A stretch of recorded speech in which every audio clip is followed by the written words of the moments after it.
Unbearable depression anxiety after being cheated on and left by fiancé. I posted this earlier on here but didn't get any responses. I'm a 28-year-old male. I've had one relationship in my life. She was the love of my life and I never thought I would meet someone who made me happy the way she did. This was my best friend in every way. 3 weeks ago my fiancé told me she was cheating on me with her co-worker and leaving me for him. The depression and anxiety has been absolutely unbearable. I haven't eaten a meal in weeks. I wake up early every morning with an upset stomach and start my day throwing up in the bathroom. I'm absolutely terrible at work and think about quitting every day because I simply can't do my job in this state.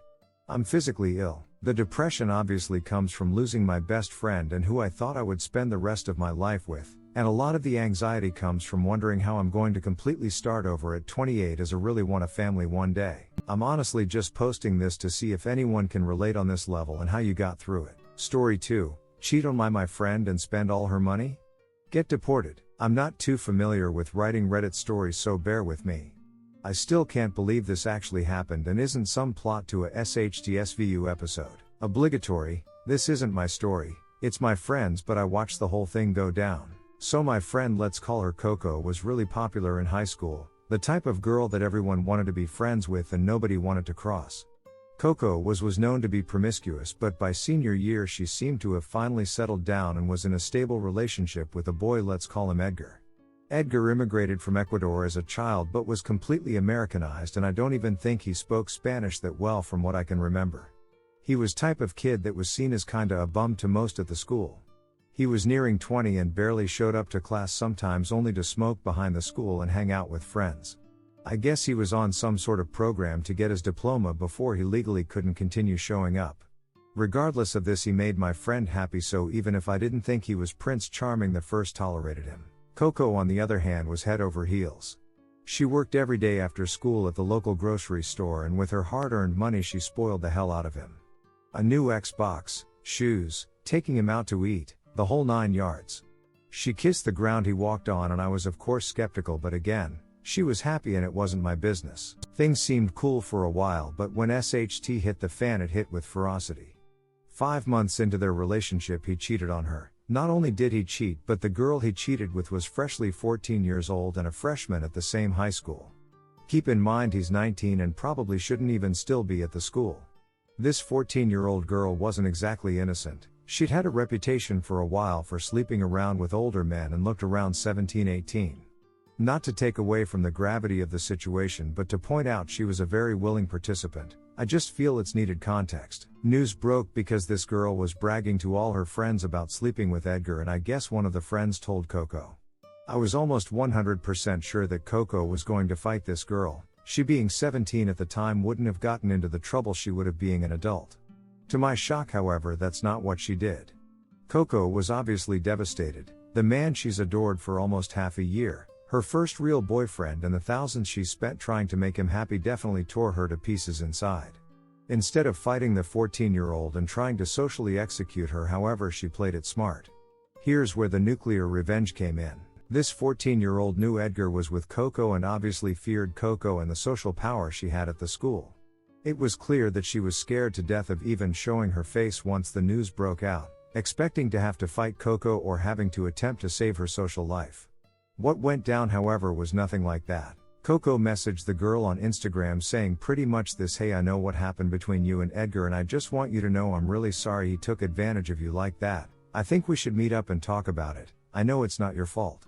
Coco didn't really believe this girl was preyed upon, and I'm sure she was even pissed at her, but it was important to her master plan that the girl took up the victim role. They end up meeting and Coco pretty much showers the girl in affirmation that she's a victim. Edgar is the evil Baphomet child of Satan, and that if she went to the police that Coco and our whole friend group would stand beside her and care for her. Long story short, the decision between social suicide and a fast pass to the popular group wasn't too hard for this girl to make, and she ended up going to her guidance counselor the same day.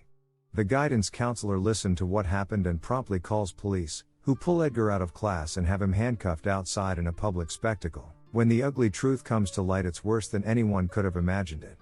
Not only did Edgar and this 14-year-old get it on, they did it in the school bathroom. His mugshot was plastered on the news and everyone was talking about it. After multiple hours of Coco gaslighting this girl and telling her all the right things to say to the police, he was charged. He ended up getting charged with statutory RP, on top of another charge because it was on school grounds. He got $50,000 bail which he wasn't able to pay, and better yet they were deporting him to Ecuador. The place where he had no remaining family, barely spoke the language, and that's only after he served his 5-year sentence in the United States.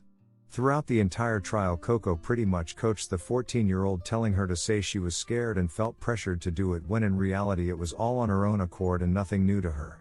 She complied with everything Coco said in order to save her social reputation. She even continued to brag about her sexual endeavors to us, but as long as it wasn't Edgar, we were happy to entertain it. We were young and dumb and living life like we were in an early 2000s teen movie. Looking back, I can tell the girl definitely had some issues with male attention. Regardless, for the rest of our senior year, Coco let the girl tag along with us and treated her really well. Even bringing her to senior prom in a loophole for the LGBT students. 3 years later, the girl is seemingly doing great. I see her on social media from time to time, and she's enrolled in college for the fall semester. Coco has a new boyfriend she's been living with for over a year now, and Edgar is still in prison awaiting his deportation. Looking back, I realize how messed up the whole situation was. The 14-year-old definitely had some problems in her life, and Coco was definitely manipulative.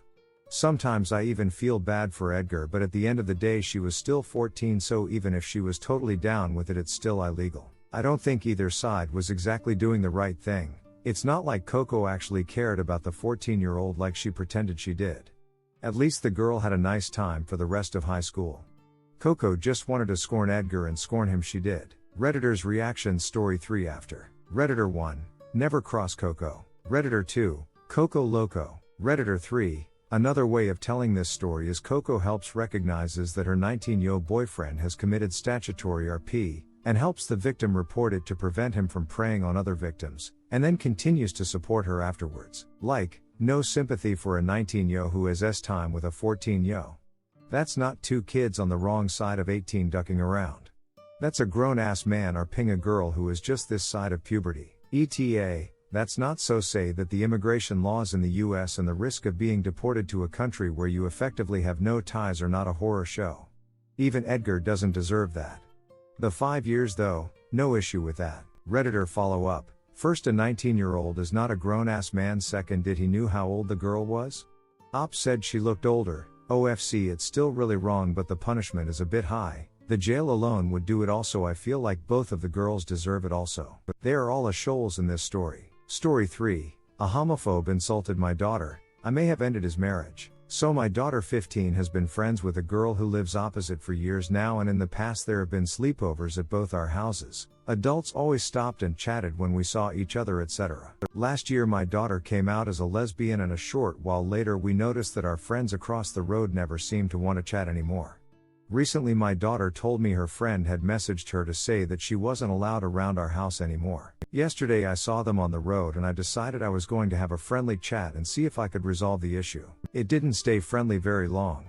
Dickhead dad was acting oddly agitated when I brought it up and ended up saying, I'm not letting your ducking queer daughter try and do stuff to redacted. Just because you raised a freak doesn't mean we all have to like it. Side note for anyone who doesn't know. Although the term queer has been somewhat reclaimed by the LGBTQ+ community in recent years, it has a long history of being used as a homophobic slur, and Dickhead Dad definitely wasn't using it as an ally. Now, for the next part, it's important to know 4 things. 1. Dickhead Dad has been working from home since the pandemic started. 2. His wife hasn't and works each day. 3. I have been working from home due to injury for a few weeks now. 4. I've seen the woman who visits for a few hours a couple of times a week, and I've seen him smack her ass as she leaves. I stay nice and calm. I take a breath and then I press the button. I calmly explain to Dickhead Dad that just because my daughter is gay doesn't mean that she would be trying to make a move on a friend. After all, I say, men and women can be friends without it being sexual. Just like you and the blonde girl who keeps coming round. He got pretty mad and called me some amazing names as his wife stomped back to their house. I'm guessing things got pretty bad as he left the house less than an hour later with a suitcase and a big gym bag and drove off, tires screeching. I do feel sorry for the daughter if I'm honest, and if only for her I did wish afterwards I'd kept my mouth shut. Not sorry for him though. Redditors reactions. Redditor 1. Be in a shoal or do something wrong. but never do both together. Neighbor forgot that fundamental rule. Redditor 2, gotta say it, most of the nuclear revenges take some time to pull them off, but destroying his marriage in one sentence has some degree of NR. Redditor follow up, it really lives up to the world completely ruined in an instant implication. If Oppenheimer were standing next to Op at the time, he certainly would have quoted the Bhagavad Gita. Redditor 3, twist ending, his daughter's a lesbian too and this helps her by getting him out of her life.